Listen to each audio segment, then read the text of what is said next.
A short time ago, I was asked by a few people how I actually go about setting up a style of play.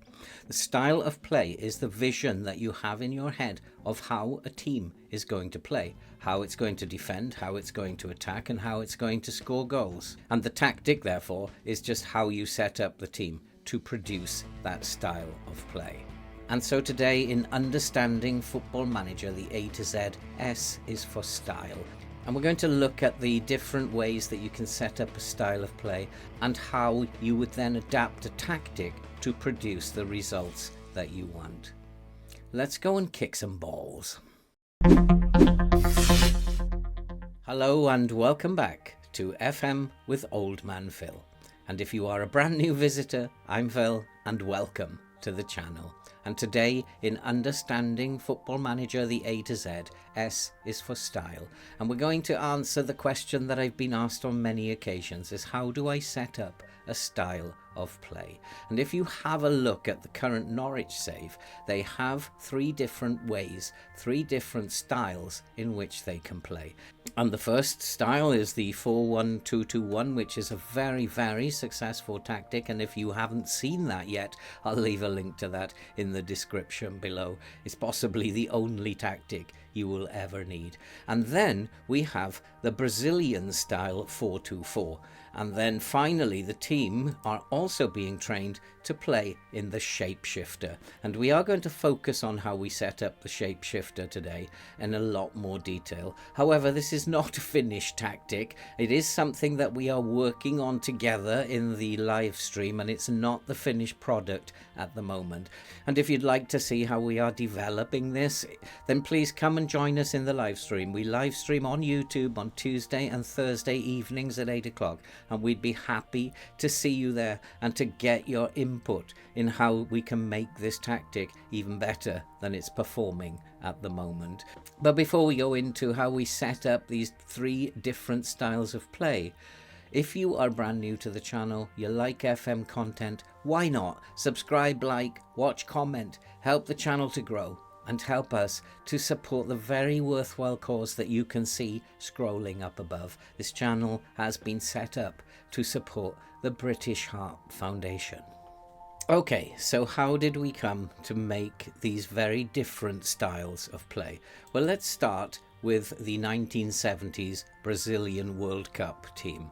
Probably the greatest football team that I have ever come across. And I will leave a link in the description below to how you can set this up. And in that video, you'll see exactly how it works and how successful it is. And basically, all I had to do to create this was watch lots of videos of that Brazilian football team in action. I also read documents about it online, and I also watched interviews with players and coaches of the team, and it gave me an idea of how they played. With that, then, I was able to set up both the team instructions and the player instructions to actually then emulate what the Brazilians had done during that World Cup finals of 1970. And so the first way to set up a style of play, and probably the easiest for new players to the game or inexperienced players setting up tactics, is to simply copy teams that you know, or to copy managers and the styles that different managers play. You might want to copy the current Arsenal team or the Chelsea team or an international team, and you simply then just have to try and emulate how that team played on the pitch. You'll have to do some research, but if you do the research and create the style yourself, then it becomes a very pleasurable experience for you, rather than just simply downloading a tactic or using one of the game presets. This makes the game much more interesting for you. And yes, as I said, if you want to know how we set this up and what this actually does, then there is a link to that in the description below. And the second way to actually create a style is to take two styles and to take the best bits from both of those styles, or to take two different shapes and then combine those shapes together. And in the 4-1-2-2-1, which is probably the most successful tactic that I've ever come up with, this was based on the 4-4-2 and the 4-2-3-1 shape. And I simply took elements of both of those shapes and then played with the shapes and played with the player roles until I discovered that this tactic was creating a lot of space down the right hand side.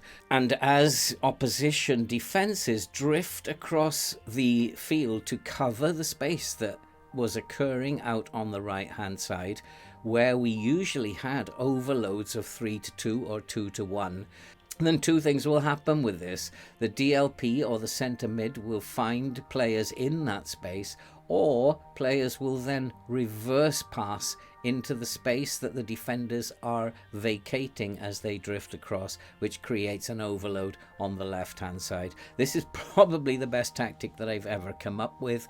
It was simply created by combining two different shapes and then tweaking the roles a little bit, experimenting with it until I noticed that space was being opened up on the right hand side. And if you've not seen this tactic yet, and many people have actually viewed this video, I will also leave a link to that in the description below.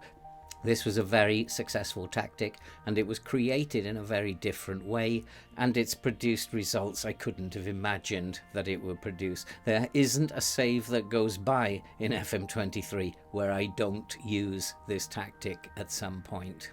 And so to see how that works and why it works and how we put the roles together, then simply jump over to that video at the end of this video. But now I think it's time to concentrate on the shapeshifter, and this is something that we are doing, as I said, in our live stream on Tuesday and Thursday evenings. This is not a finished tactic by any means, but it's achieving very good results. And so let's have a look at how this has come to light and how we are designing the tactic now to try and produce the results that we want. When we were looking at this shapeshifter tactic, what we were trying to do was to produce a tactic which had a dual formation, one for attacking and one for defending. And we wanted to achieve a defensive shape of 4 at the back, whilst also then transitioning into a different shape where there were 3 at the back. And there were several problems when we started to look at how we could achieve this. And one of the first problems that we had was that we had to get this fullback high up the pitch, and so using him as a complete wing back on attack would mean that he would be high up the pitch, part of this arc of 6 players that we wanted to try and achieve when we were attacking. The other 3 then we wanted to drift across to form a 3 at the back. So we had to be very wary of this fullback, and we had to be very careful about where he would go and what he would do. And also this centre back, we also needed to address the problems that might occur, because one of the problems that we might have with the wing back high up the pitch would be that we would leave a lot of space on the opposition right hand side, which would leave us very vulnerable, and we had to solve that problem. And then we also had to be very aware of the distance between the attacking line and the defensive line, because all of these players were going to be covering a lot of distance, and both of the centre mids would be bombing forward, which would mean that they were having to retreat and they were going to be covering a lot of distance. So we had to look very carefully at the distance between the lines. The wingers were up and down, and also this complete wing back, he was up and down the pitch, so the distance between the lines became very important. And so we had to solve all these problems. And so the first thing that we decided to do was that the best way to play this game was to actually regroup rather than counterpress. This would mean that our players immediately return to the 4-3-3 defensive shape rather than counterpress the opposition, which might leave a lot of space behind our players for the opposition to exploit. We also knew that in order to get players up the pitch very quickly, this had to be a counter-attacking system, and so it was a counter-attacking system. We're still not sure whether this should be distribute quickly. We will tweak that and we'll try things out as we go through our save in the live stream, and we'll work out which is the best way to actually play this. And then in terms of the lines, basically what we had to do was to make sure that the space wasn't too large for our players to cover. And so as we weren't going to counter press, we decided to use a mid block. And at the moment we are using a standard defensive line. That may become a higher defensive line, which again would decrease the amount of space that players have to get back into. But at the moment the standard defensive line seems to be working very nicely. We are going to trigger press more often, and a trigger press is different of course to a counter press. This is when players of the opposition have the ball and they make errors. We will trigger press them and try to win the ball back so that we can launch counter-attacks. We are also going to be very aggressive in terms of trying to win the ball back when the ball is lost, so we're going to get stuck in, and of course we're going to try and stop crosses, especially down the right hand side where we might be vulnerable. And in possession, we are going to play fairly wide and we are going to pass into space. We're going to use a slightly shorter passing style, and we're not going to play direct, but we are going to play with a slightly higher tempo. We're going to work the ball into the box, and I think probably people are now thinking, well, doesn't that counteract the pass into space? Not really, because what we want to do is we are trying to get players on the edge of the penalty area, and then we will feed balls in behind the defensive line, and that's the idea of doing that. We may change that too as and when it becomes. We don't want players dribbling either, so we're going to be passing the ball quickly at speed rather than dribbling, and we want the team at the moment to be more disciplined because we want them, as they're learning, to be following the instructions that they're given. And then we decided that it was probably best to play with a positive mentality. As we were counter-attacking and getting 6 players up the pitch, then probably a positive mentality would be the best way to play this. And so we had a sweeper keeper on defend. We were playing a full back on defend on the right hand side, and the main instruction for him is that he sit narrower. These other ones we've added based on the player's attributes, but it really is important that you get this player to sit narrower so that he's in from the touchline when we are attacking. And the central defender on the left, his main instruction is to stay wider. We also want him to take fewer risks and to mark tighter. Those are based on his attributes, but the main instruction for him is to stay wider, and that means then that those 3 should hopefully drift across slightly to form the back 3 when we are attacking. The complete wing back on attack is just a complete wing back on attack, and he's just told to shoot less often. We have a DM on defend duty, and he's told to tackle harder and mark tighter. We have a centre mid on attack who's told to take more risks, dribble more, roam from position and move into channels. We want him getting up here, and when we are attacking he will form part of the 6 across the pitch, as well as the Mazzala, who doesn't have any additional instructions, but he will go out wider to form part of that 6, because in here we have a fullback on defend and we have a winger on attack, so he hopefully will be coming up to support the winger on attack. And then we have obviously a winger on attack on the right hand side. He's just told to shoot less often. And then on the left we have an inverted winger, and he is told to cross more often and to shoot less often. He will come inside, but he will also be crossing the ball across this line of 6 players that we sometimes have. And then up front we have a complete forward on attack. He doesn't have any additional instructions. We've just told Wilder not to tackle because he only has a tackling attribute of 2, and it's probably not worth him getting booked every other game to just for the sake of tackling harder.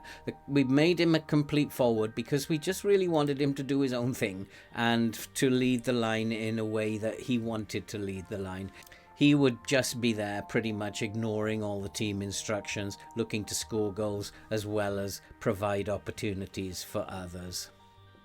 And the shapeshifter was used from Middlesbrough all the way down to West Ham, and we've achieved some very good results. We beat Middlesbrough by 3-2. We beat Molde in the Champions League by 3-0. We did get beaten at home by Wolves. We beat Brentford, hammered Brentford using this system. We beat Liverpool, drew with Luzern. We beat then Reading, Tottenham, Leeds and West Ham, and we had that one defeat against Fulham in amongst those. So fairly successful in terms of using it in a save. We won a lot of games and we lost 2 games using it and drew 1. Let's take a look at one of these games, and we'll have a look, I guess, at a game we won quite comfortably, the Brentford game. So if we freeze frame here, you can see that in our attacking mode we have our 3 at the back, and then we have the DM also providing defensive cover. We also, as you can see, we have this line of 6 across the pitch attacking. I'm not quite sure what happens here, but if we move it on, you can now see it a lot clearer. You can see that in attack we have this 3 at the back, we have the DM in here, and we have our line of 6 players all ready to counter attack. And the DM picks the ball up, looks over the top, it comes to nothing, and then immediately the fullback drifts back into making up a back 4. And so we are getting fairly good results at the moment with it, and hopefully as we tweak it a little bit more, it will look a lot better. We do have things to sort out. Perhaps our right fullback is a little bit too high up the pitch. I'd like to see him more in this shape rather than being up here where he normally appears.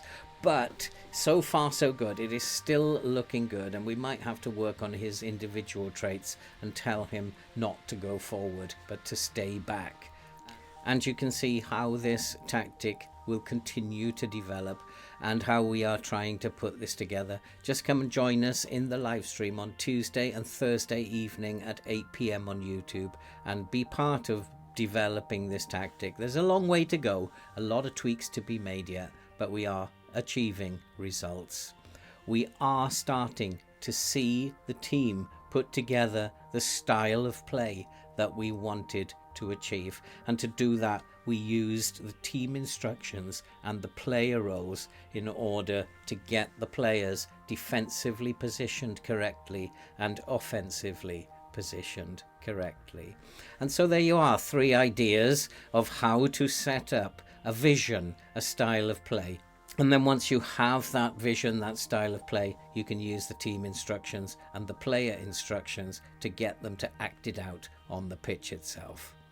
And that's it for this video. If you are brand new to the channel, then why not subscribe, like, watch, comment, help the channel to grow and help us to support the very worthwhile cause that you can see scrolling up above. This channel has been set up to support the British Heart Foundation. I hope you found that useful. I know that setting up a style of vision is very difficult for people who are new to the game or inexperienced at setting up tactics, so I do hope that some of you got something out of this video.